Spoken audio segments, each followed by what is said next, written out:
Good evening and welcome on in for the overnight edition of From Day One. Remember, tonight we pick up part two of the David Weatherby interview from September 16th, 2015, on the topic of shadow people. When we last left, they were talking about is there any way to defend yourself from those shadow people. So without further ado, as we march through Dominion in the overnight, here's David Weatherby and Art Bell on Midnight in the Desert. Interesting is that what often seems to be effective for people is using music in the background. Okay, you know what? I hadn't said this. Let me say it now so that everybody understands. In the room in which I had this experience, I have a fan, a ceiling fan, and attached to that fan are four 60-watt bulbs going to each corner of the room. So this is a well-lit room. Maybe that helps everybody out there understand what the conditions were like. But, 4 60-watt bulbs, that produces plenty of light. So no trick of shadow here. All right, well, so I was asking about defense. Right. And, as I started to say, there are a handful of things. A lot of people tend to resort to their spiritual roots. And, they will do things, if they were raised Catholic, they'll start saying the rosary again, things like this. And a lot of people find that that works for them.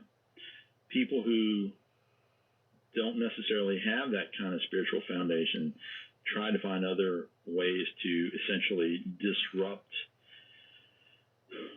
whatever possibly allows these things to come in. So, yes, and has anything been proven to be effective? Well, what I've had a lot of success with in giving people is having them play classical music in the background.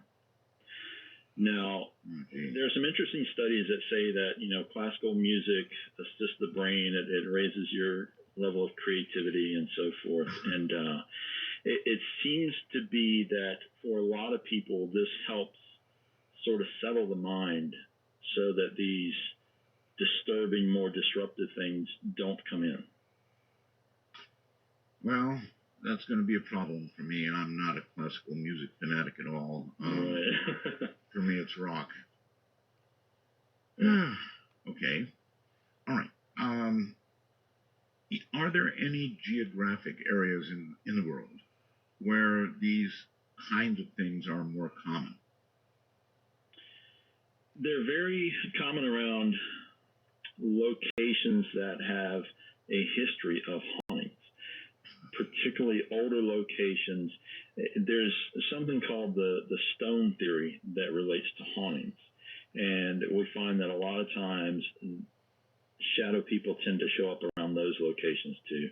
It's essentially an idea that things like limestone, areas with a lot of heavy quartz in the foundation and so forth, can either attract entities or make it easier for things like this to come through. And as a result, a lot of locations, you go to Europe and a lot of these older castles and so forth that are very haunted. There'll be shadow people reports. Okay. A lot of the times. All right. How about this, David? Another factor that comes in, Art, and let me interrupt and throw this in, is that places that have heavy amounts of a heavy history of negative things, like old asylums, prisons, things like that. It's very common to find shadow people reports around those types of locations. Okay. I guess we're sort of getting into the emotional aspect with that. A lot of emotional trauma and so forth seems to make it easier for these things to come in. And, even on a small personal scale, I find that a lot of the people that I've interviewed who they don't live in a haunted location, they don't, none of the other parameters fit. But what is often found is that things are going on in their lives that create high levels of stress or trauma or, emotional turmoil. Those all seem to be elements that help create these negative experiences. See, I'm trying to relate everything to myself. My home life was great. I've got the best wife in the world, a great daughter. So no stress there. There was stress, I guess, because I had this upcoming show. Sorry, I'm trying to relate everything to myself. I'm trying to come up with answers. And here's the other thing I meant to ask you, David. It is, look, shadow person is just a phrase. It's the one I came up with when I saw this damn thing.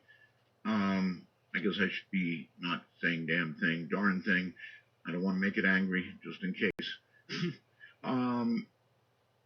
So it's just a phrase. You know, maybe I could have said I saw a ghost. Yeah, I don't know. Shadow person seemed more to fit what I saw, but you know, that's a good question. Could it have been a ghost? It is, and I see where you're going with that. And you know, it's really a good point, because shadow people, shadow person has sort of become this catch-all phrase over the last 10 years or so. And what is most likely is that there are a lot of different things that are being thrown into those categories, because there are variations.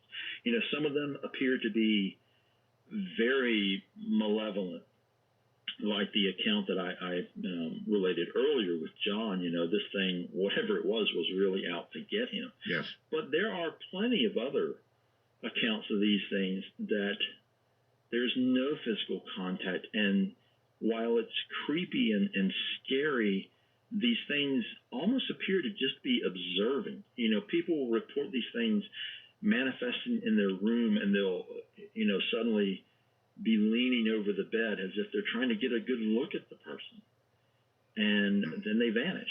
So it seems that we have a lot of different manifestations all thrown into one category. And honestly, you know, we could go down a lot of different roads to say, hey, this is what they probably are.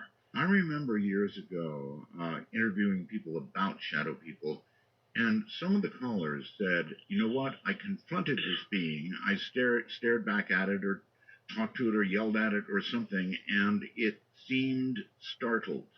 Now, of course, I had no experience like that, but that was interesting. Almost like this being was as startled as the person it was scaring. Right. And, you know, those accounts do show up too. It's as if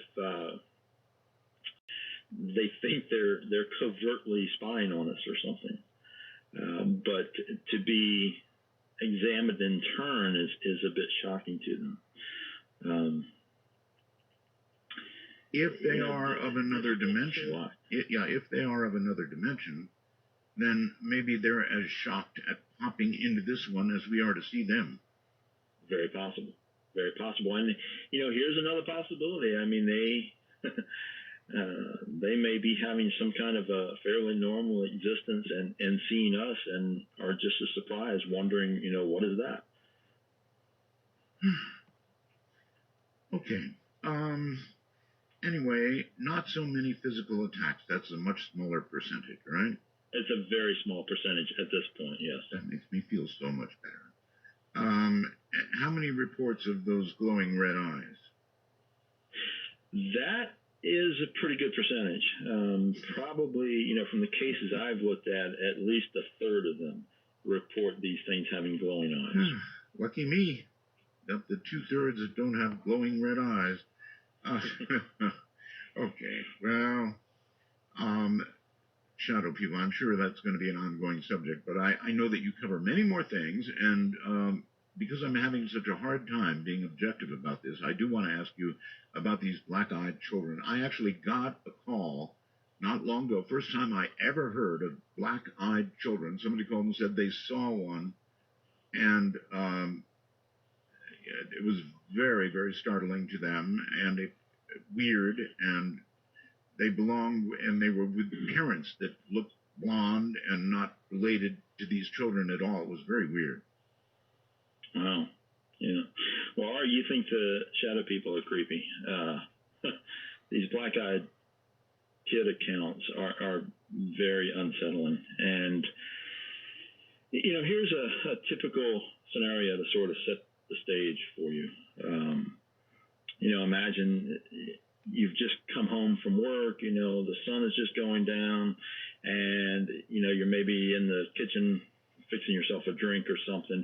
and suddenly there's a knock at the door.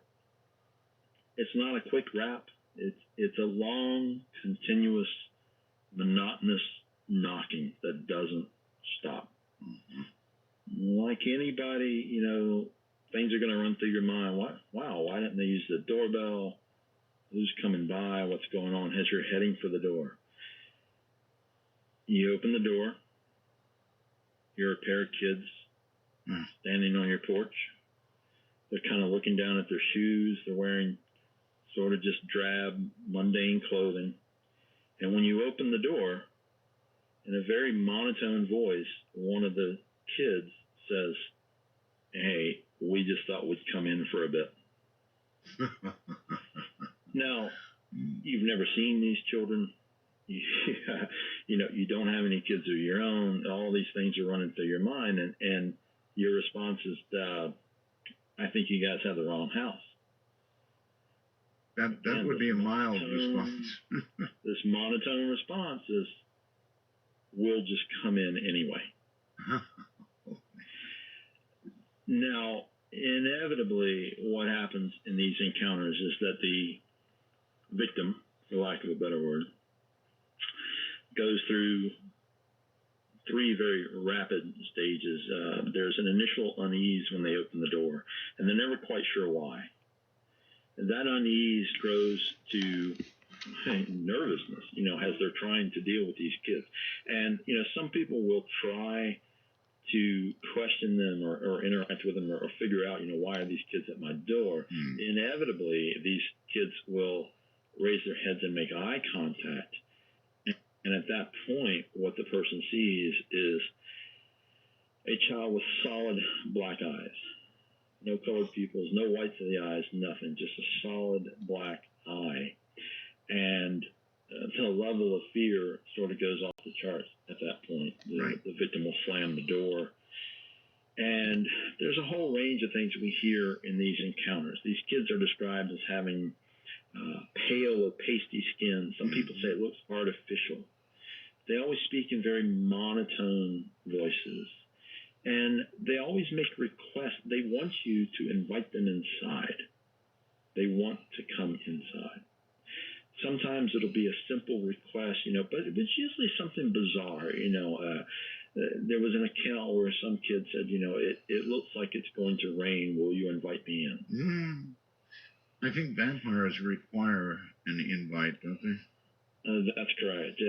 Classical not like that, lore says that a vampire cannot cross the threshold unless it's invited. But the same is true for humans.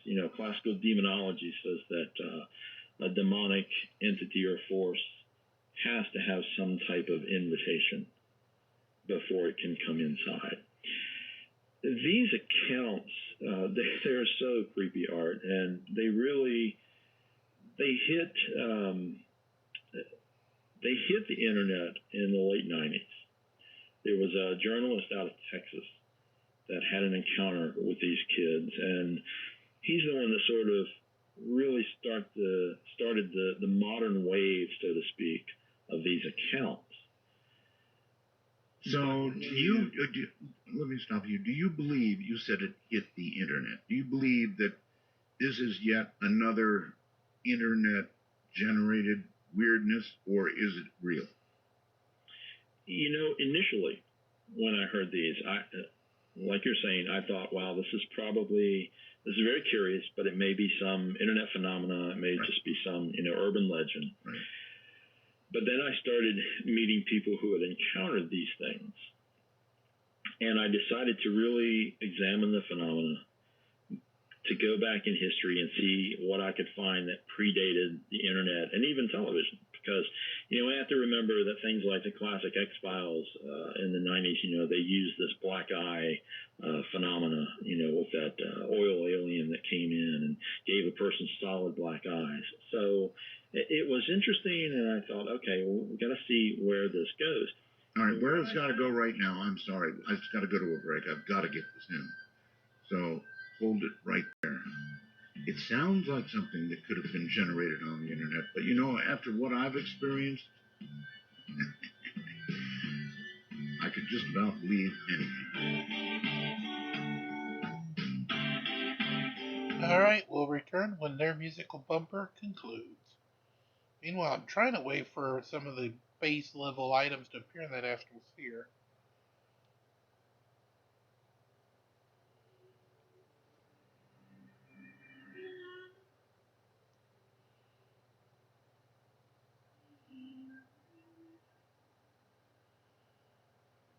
At the speed of light in the darkness, this is Midnight in the Desert with Art Bell. Now, here's Art. Yes, what happens is I let too much time go by, and then I've got a little tiny area between my breaks because I get so wrapped up in what I'm listening to. My guest is David Weatherly. He's written 2 books, The Black-Eyed Children and Strange Intruders. Never a book, David, on shadow people, I take it. Chapter on shadow people in Strange Intruders. That's okay. one of the things I covered in there. Okay. And in fact, if people are seeing the image of the cover of that probably on your website, they'll see that there is a shadow being on the cover of that amongst some other very disturbing entities. Really? Okay. Yes. I am now, this is on my website, I presume. I believe it is. Racing over there right now. Anything that cover for that. Anything that shows me a photograph of what I might have seen. Okay, I see your picture. Let's see. More. Perhaps we've got your picture of your book on here. I don't know. Well, not yet. All right. I'll keep reading here and see. Okay, so I see. Okay, I'm not there yet. So, where should I go? You can go to my blog, which is twocrowsparanormal.blogspot.com. Okay. And I'm pretty sure there's a link for that on your website. And if you go to that and look along the side column there, you'll see the covers of the books. I am on the way. This is what I mean. I can't be objective about this. It freaked me out so badly that, okay, yeah, looking at Strange Intruders. Yeah, what you'll see is just towards the, you'll see dead center at the bottom is the face of a black-eyed child, and right beside that, sort of over his shoulder, is a shadow figure with his hand reaching out toward you. Okay, it was like that, short of a hand. But it really was like that. And again, I could see through it. I would say it blocked 60 or 70% of what was behind it. It was a well-lit room. So, anyway. Listen, folks, once you've seen this, you can't unsee it. So, there you go. That's pretty close to what I saw, but not the hand. Right. Right. Enough to know that it was a being. Yeah. So could it? We touched on the word ghost. I mean, it's just a word.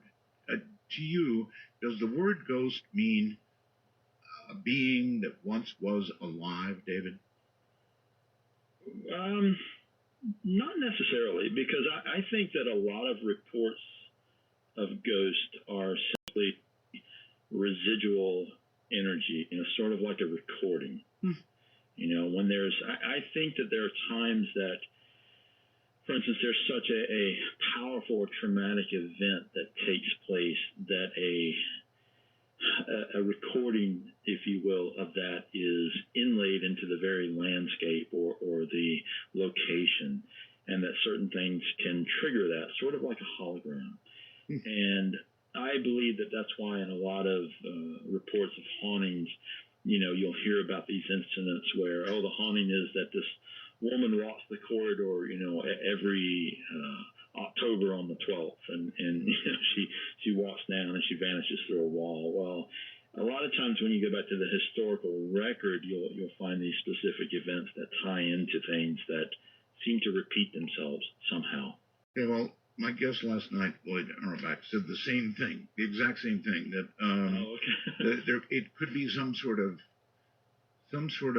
recording or endless tape loop, however you want to think of it, and it just is there sometimes, and it's always the same thing going on again and again and again and again, and that these things could even be attached to material things like rooms or homes or places.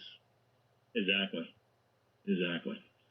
And I think that's why, when you find a location that has so much history and so much turmoil, like the famous Tower of London, for instance, in England, there are reported ghosts in there. And of course, there are famous historical events that took place, people that were beheaded and so forth. And there are reports of these apparitions showing up, on the anniversaries of those executions and so forth. And I think we get into an area where it's something that it's not a technology, but it's something that we don't understand in scientific terms that's occurring, that's interacting with us, and it is like a recording, whether it's in this stone tape theory, like I was talking about earlier. There's an idea that some types of stone, heavy and crystal and so forth, can hold a recording of something, and that's not too far a leap when we consider a lot of our modern technology relies on crystals.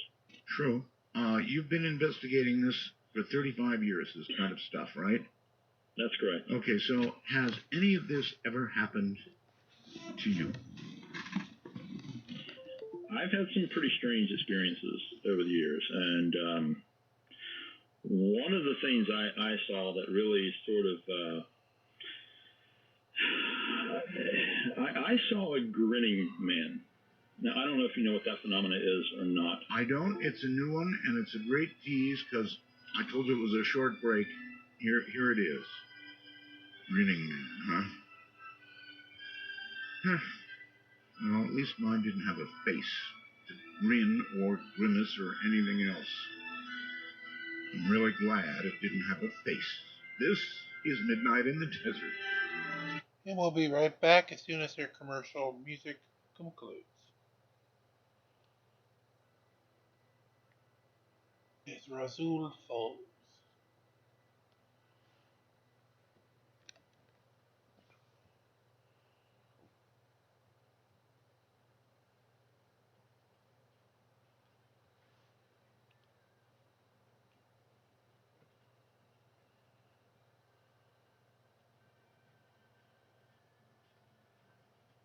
In a dialogue sequence with Art Bell, please coordinate your phalanges and call 1-952-225-5278. That's 1-952-CALL ART. Well, okay, David Weatherly is my guest. He's here talking about these strange things in the night, of the night, whatever it is they are.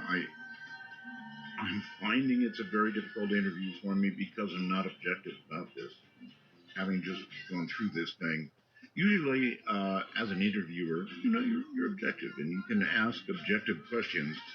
I'm asking more questions about self-defense and what I can do about it than I am learning stuff. So what I'm going to do is open the phone lines and let you ask, as soon as we talk about the grinning man, another one I probably in some ways don't want to hear about, but I'm about to. So I want to open the phone lines for all of you. Our major national number is 1-952-225-5278. Maybe that's why when many of you call up and talk to a guest about something like this that you have seen, you have a very hard time getting into it. I mean, the fear really does come back. We were talking about that earlier.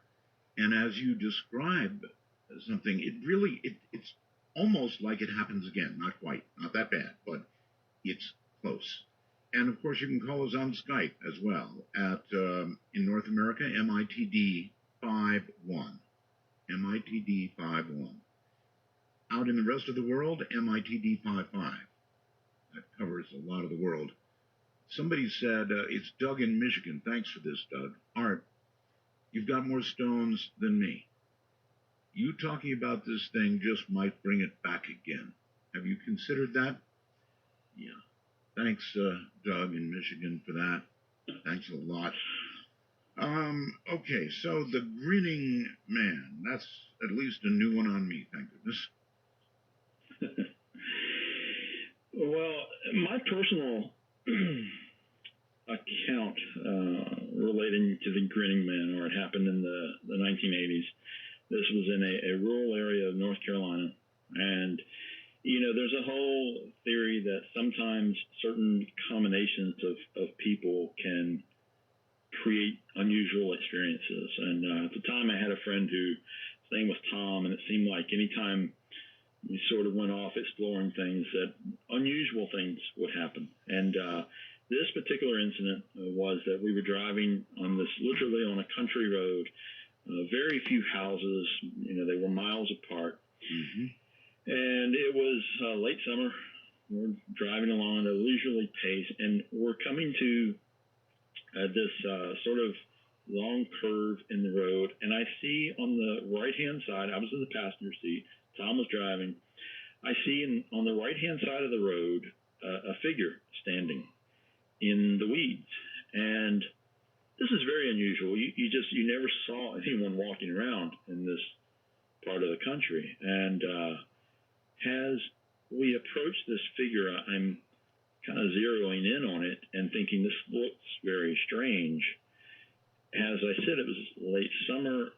I realized that this gentleman is wearing a long coat.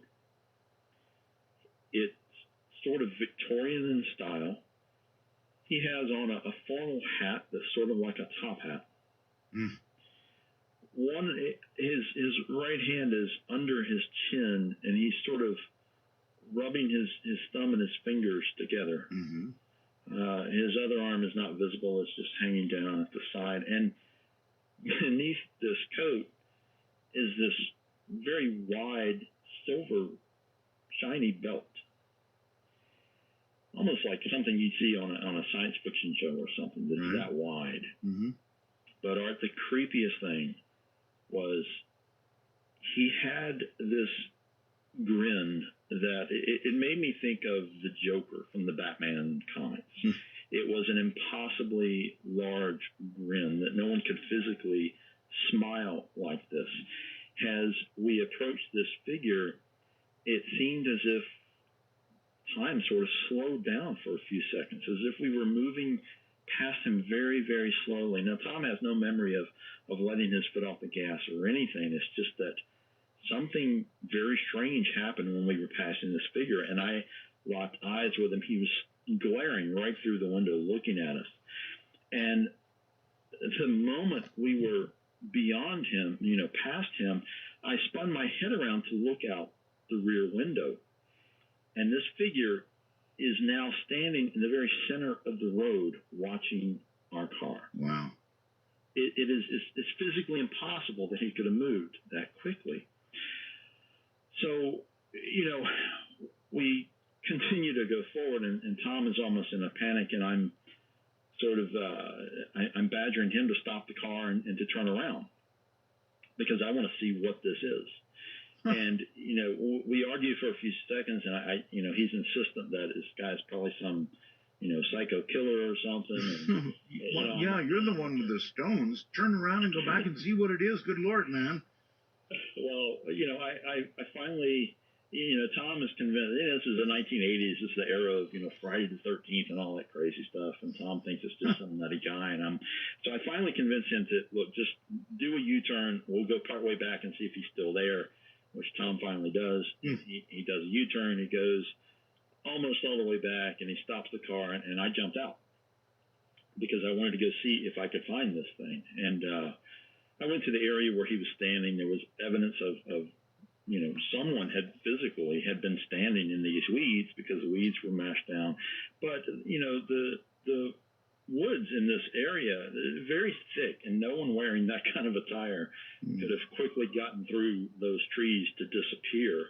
And, he wasn't running down the road or anything like that. And as the rest of the evening unfolded, some other odd things occurred. The house next door to Tom's was struck by lightning, and a fire started. And several people in the same area reported UFO sightings. And, I didn't know at the time whether, do you tie all these things together or not? Well, it's certainly a strange series of encounters that all happen around the same time. Well, I ended up discussing this with John Keel, who he was kind of an influence on me. I met him a number of times, and he did a lot of interesting research. And he had researched what he called the grinning man, and that is what he dubbed these types of encounters, with these weird figures with a hideously large grin. Now, Art, I know you've got a lot of loyal fans. I was able to jump onto the forum where people are listening for just a few moments, and I see that a lot of people are very interested in clowns. And it turns out that a lot of these grinning man encounters almost seem like bizarre clown-type figures. Keel investigated a case in Point Pleasant, West Virginia, of a family who this young woman swears that suddenly at the foot of her bed was standing a man with a hideously large grin and a checkered shirt. And he sort of leaned over her bed and looked at her very closely. And, of course, she was screaming for her mother and hid beneath the covers, and this figure vanished. But, what chat room are you in? No, I jumped on the what's it called? Midnight Fans. Midnight Fans. Okay, all right. And that's the right one, yes. yeah, it is. That's one of them. Sure. Okay, so they're interested in clowns. And well, a lot of people were saying they were afraid of clowns. So some of these figures, it's very curious how a lot of these things seem to hit on primal fears that people have. Mm-hmm. Just like the shadow people, things that are slightly off or intangible or just invoke some type of almost a childlike fear. All right. So I want to go back to where you said turn around. You turned around. The car stops, and you get out of the car to go look for this being. If this had been a movie, that's where they break away and they show a couple of detectives, right? And there's like pieces of David Weatherly scattered all over the road and the adjacent countryside, and they're saying, well, we'll have to get somebody to look at the DNA and see if each one of these adds up to David Weatherly. In other words, you went back. Why in God's name would you go back and get out of the car? Anybody who's seen a terror movie all knows how it ends up. Yeah, Art, ever since I was really young, I was just very compelled by this, all these weird things. Mm-hmm. I grew up reading Fate magazine and watching, In Search of, and all of these things just really, it's sort of my passion to pursue these things. And, someone asked me recently if I'd ever been really frightened in these situations. And to tell you the truth, I don't really think about it. I go into these situations because I want answers. I want I want to know. Okay, well, just remember how it works in the movies. We're going to take some calls. David, let's go to Knoxville, Tennessee. Say hello there. Hello. Hello. Hi. Hi. Hey, I just wanted to say you're right on the money about these shadow people, because I've only seen one in my life, but it was in this new house that we moved into about 10 years ago, and I still live in the house. But my dog and I, we saw this figure that looked exactly like a human wearing a black bodysuit over its face.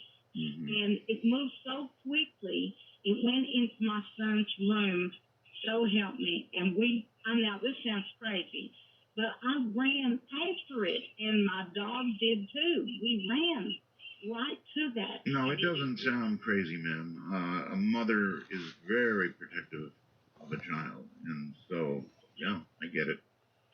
Well, I had to tell you, that this stuff is real, and that's the one and only I've ever seen.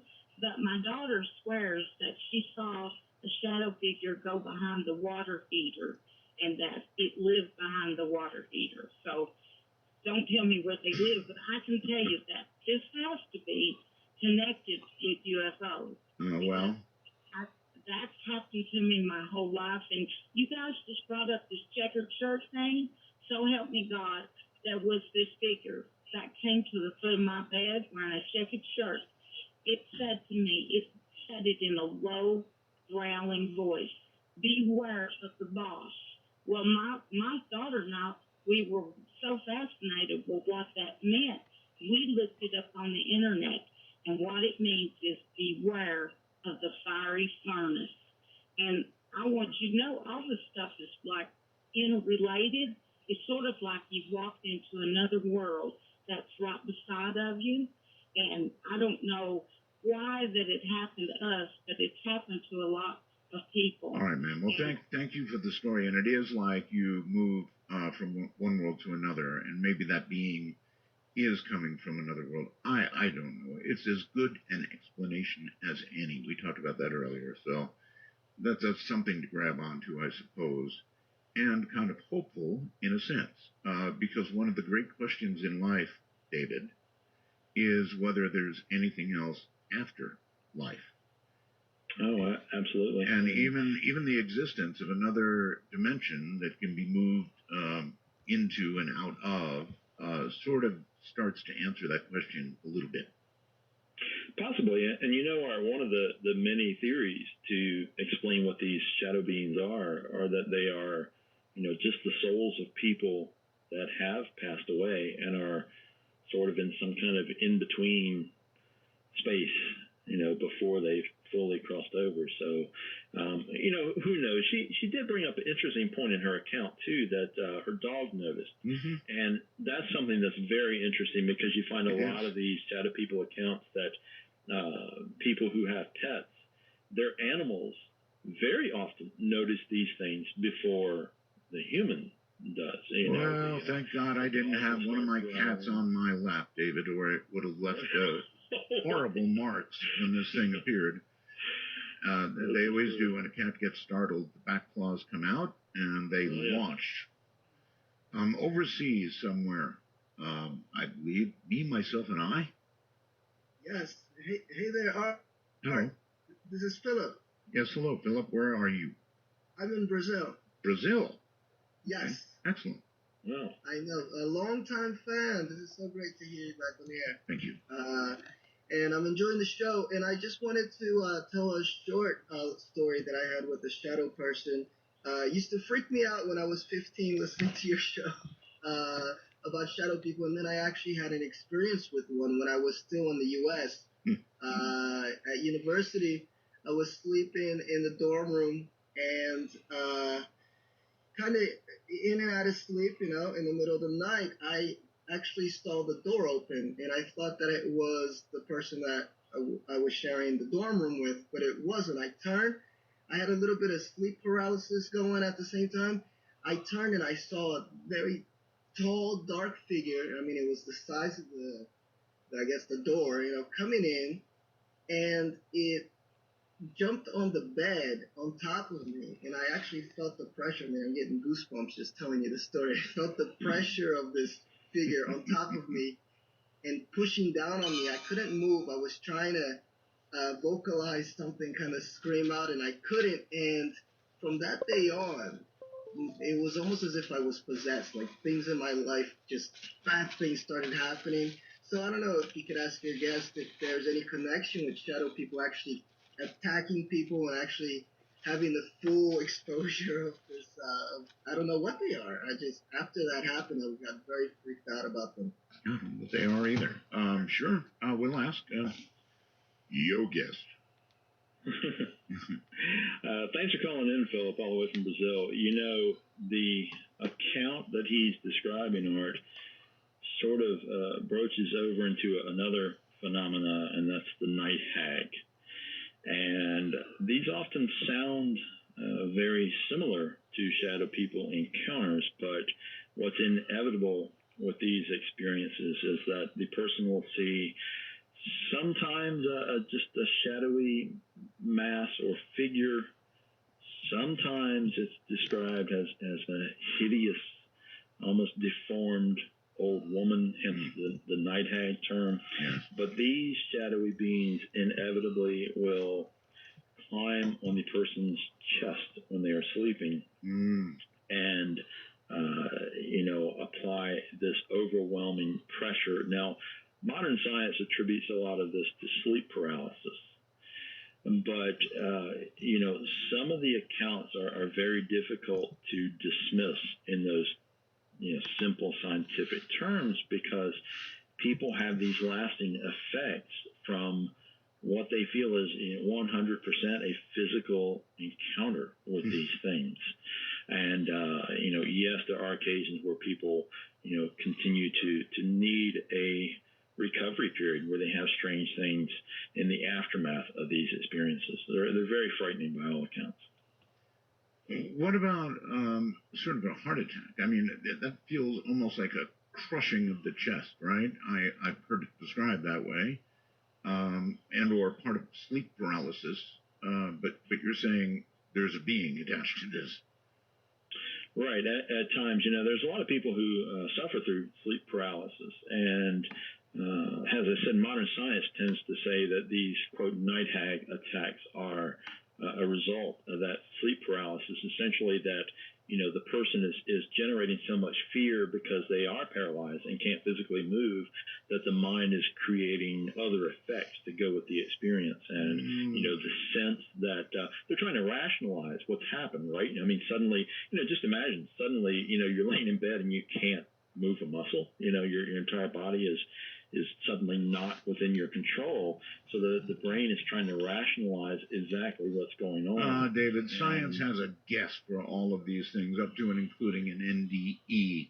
The brain cells dying, various things being released. They've got and that's all it is. It's a guess about what it is. And that, I'm sure, would be true of the chest as well. All right. Hold on, David. We're at a short break. And it's up to you guys. Be my guest. Call. Explain what you've seen, what you've experienced. I'm Art Bell. And again, we return once the musical interlude is concluded.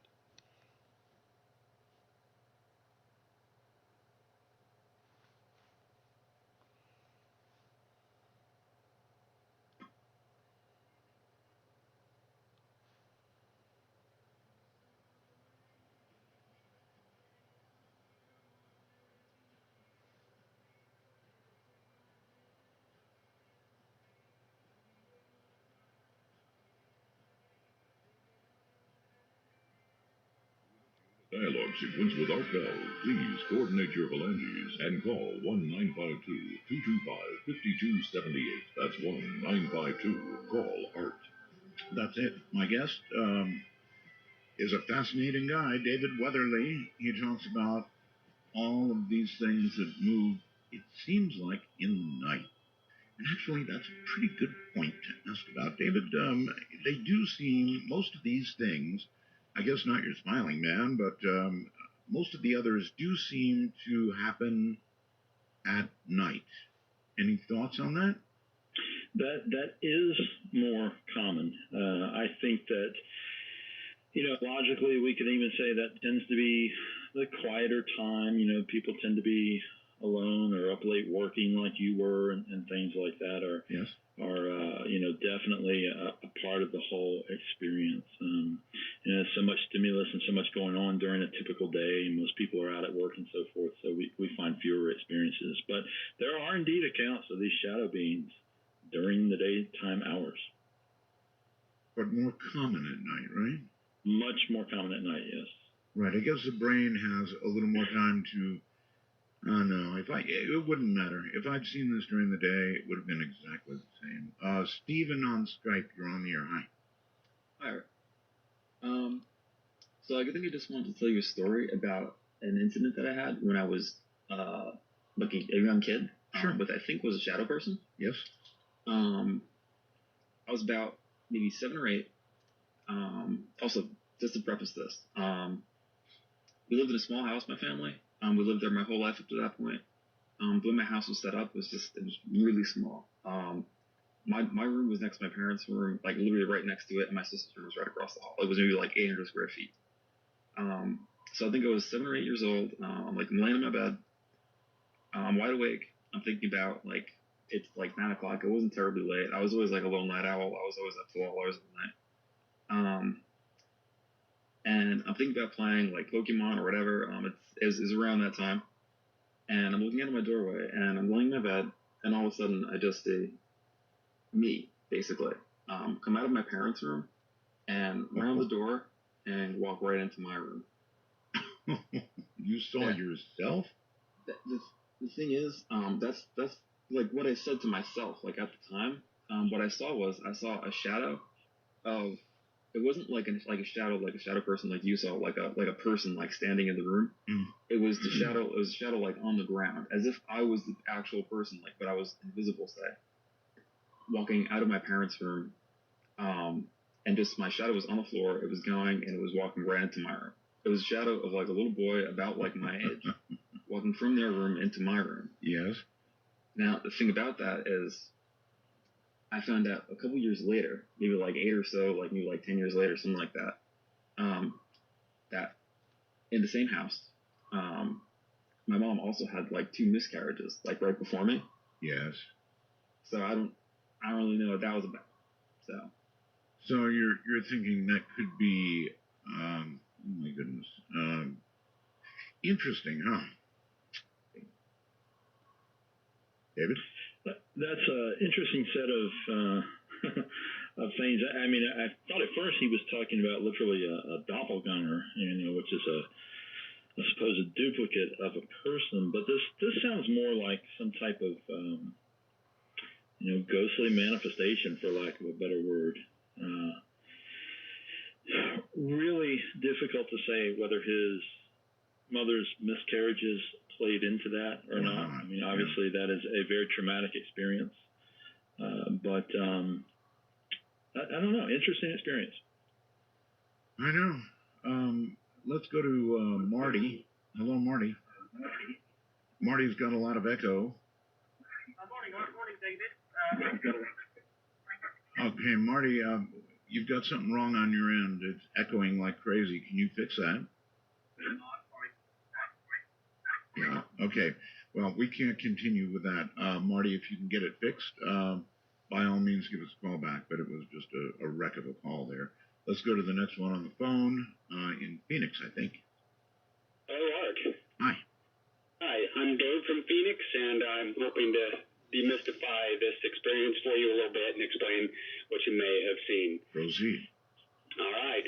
I have some experience in my background.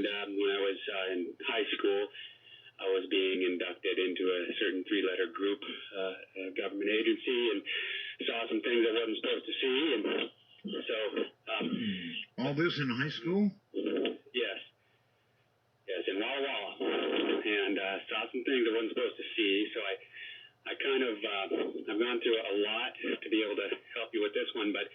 If you look on the internet recently, you'll see a supposedly alien sighting at Area 51, and it looks like a man in a skin-tight bodysuit. Have you seen that? No. Okay. Well, I mean, where do I look? Now that I see or hear of these kinds of things, my first assumption is technology. I don't jump to the paranormal right off. There's technology that we have that's far beyond that which most people are aware of. All right. Do you know of some technology that actually produces the kind of thing that I saw, and why would they bother with me? Well, yes, I do, and the reason they would bother with you is the same reason they would bother with, well, I suppose anybody. A lot of the times these suits that they wear, or in other words, there was actually a person in your house. And so that may be more discomforting than the opposite, but that's what it boils down to. And so they have the ability to walk around now and not be seen. So people are actually seeing folks.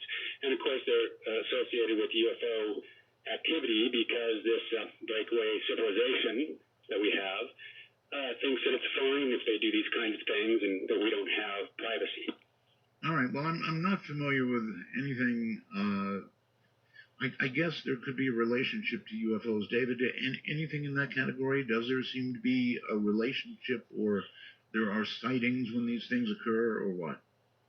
In a handful of these accounts, yeah, there are some situations where there are UFO sightings in the area and so forth. But I really appreciate the call. I have a hard time with that as an explanation because you also have to add in the fact that these things seem to be intangible.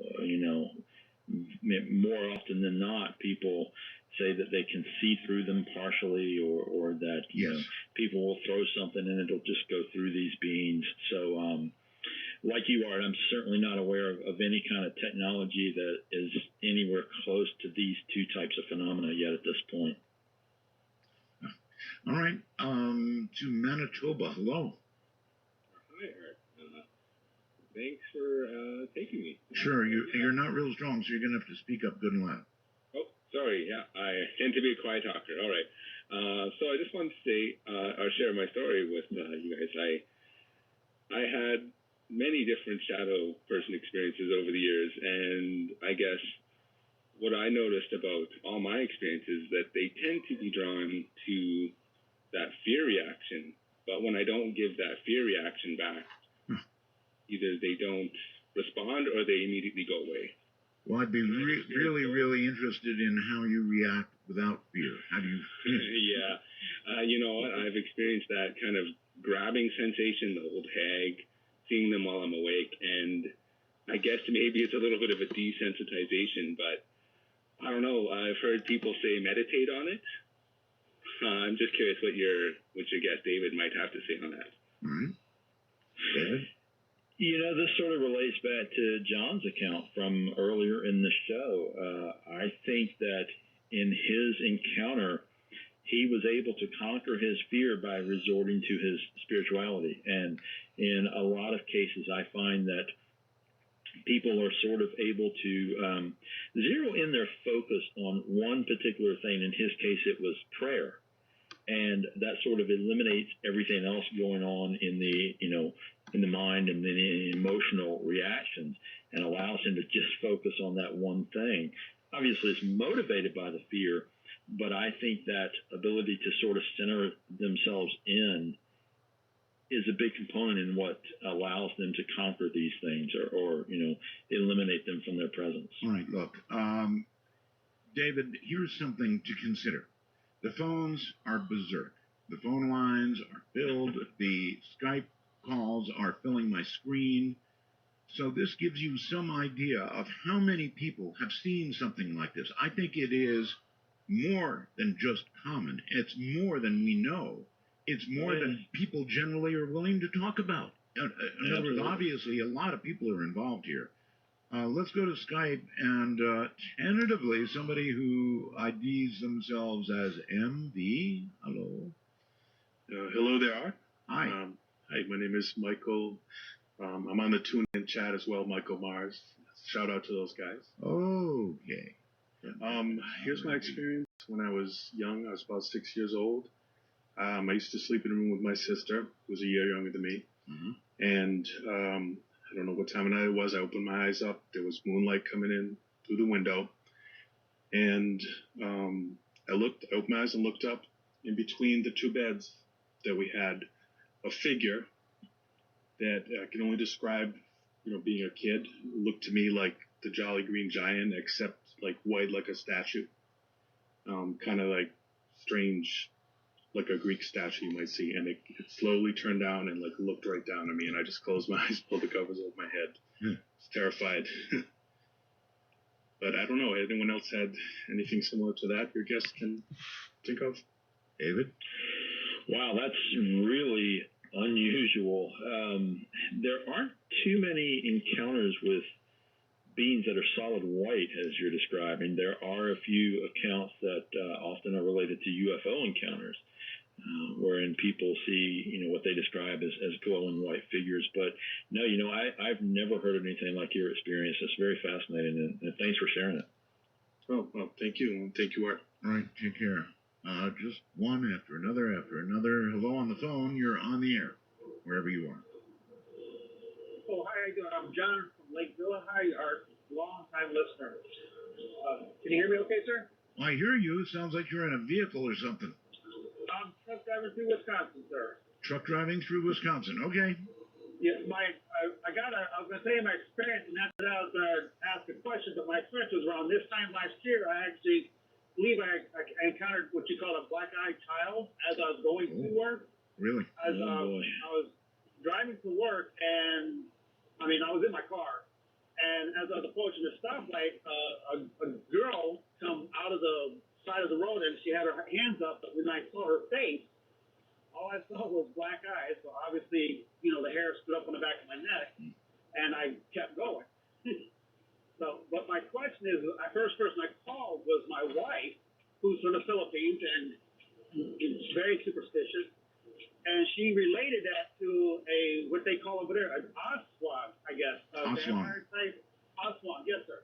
And she said, and then of course she kind of got worried about me, but and she said it's like a vampire type being. That's what is that what the similar is? Is that what a black-eyed child is related to? Is like a vampire type thing? Well, good question, David.